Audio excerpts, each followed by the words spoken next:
On this episode of Inside American Fitness, join me as we go inside fencing. Meet Olympian Nzingha Prescod, member of the United States fencing team. Prescod is a Brooklyn native. She came to fencing through an inner-city youth program.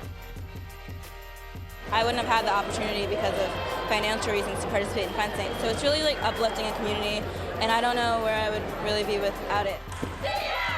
The man behind the program is Peter Westbrook. 23 years ago, the Olympic medalist started it with a goal in mind. Sports has always been an opportunity for African Americans. However, this is known to be an elitist sport. My job is to make the doors open for African Americans to benefit from this wonderful sport, and it has changed my life. Westbrook said he knew Prescod would be an Olympian when she was only 9 years old. She is amazing. She works so hard. She puts in 110%, and she's just so adorable, has so much love in her heart. Our inspiration point this episode, Olympian Nzingha Prescod. Nzingha, welcome to the show. Hi, thanks for having me. I'm excited to have you here. So with basketball, people know basketball, people know tennis, but fencing, we don't know. I want to understand what makes a good fencer. A runner runs very fast. You do what? What makes you the Olympic level? So fencing is funny because it's like you need to be both really strong and physically capable, but you also need to be like mentally strong and like smart with your tactics. So people call it like physical chess. So you have to be like strong and agile, be able to move well, but you also have to be able to like understand tactics and think ahead of the game, and you kind of have to be a step ahead of the person you're competing with.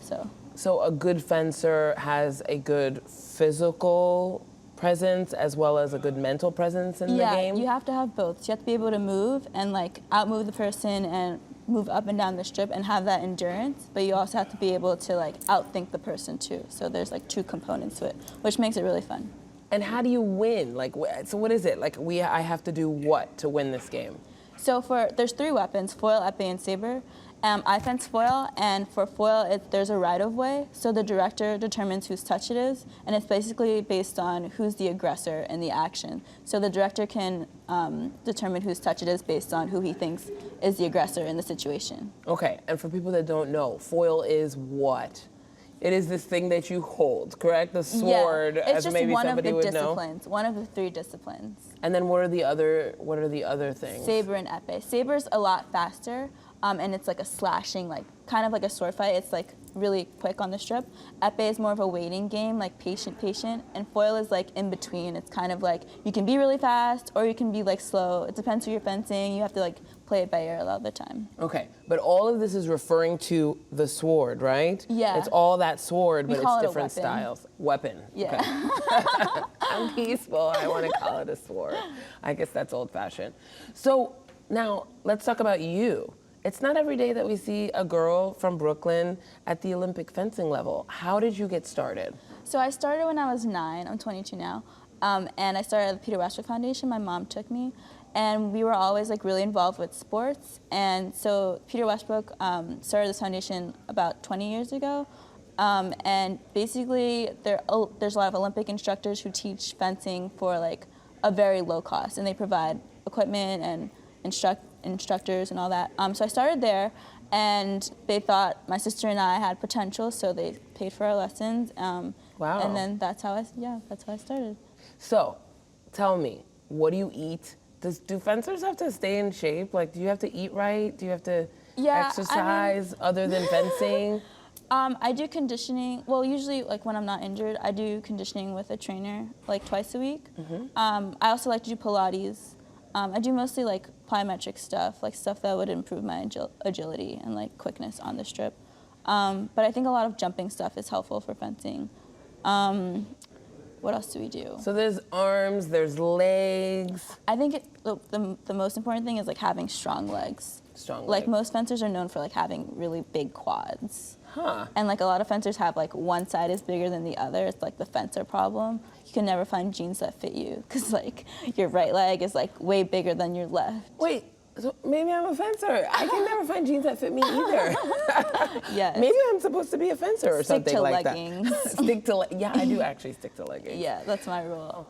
And so are you body conscious? I mean, because I always think about athletes and you're just doing stuff that's keeping you healthy, you're training, you're eating well, you're fueling. Yeah. You know, but girls your age, like they worry about like their size and all those things. And do you worry about those kind of things? I mean, right now, since I'm not that active, yeah, because I'm not trying to put on weight, but like when I'm fencing and always moving around, I need to eat all the time because like otherwise I won't have energy to practice, and that's what's most important. So maybe people should be like getting into a sport or something that might actually help them to not focus so much on your body type. So I don't have a sense of the age with fencing. So you did 2012.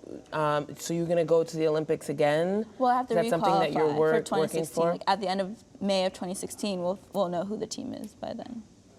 And so if you were talking to someone that is just new and finding out about fencing, or someone that is like, she looks like me, I could maybe, what would you say to that person? I would say get started. It's like a totally cool sport. I think one of the reasons I love the sport so much are the people involved. People are great. Like my best friends are all fencers. I kind of need to like leave the circle sometimes because I'm so immersed in it. And also like it's a great sport because it never gets boring. Like you can never be perfect at it, and you're always going to find someone who's going to be like, they're going to do something that can that you can't defend against.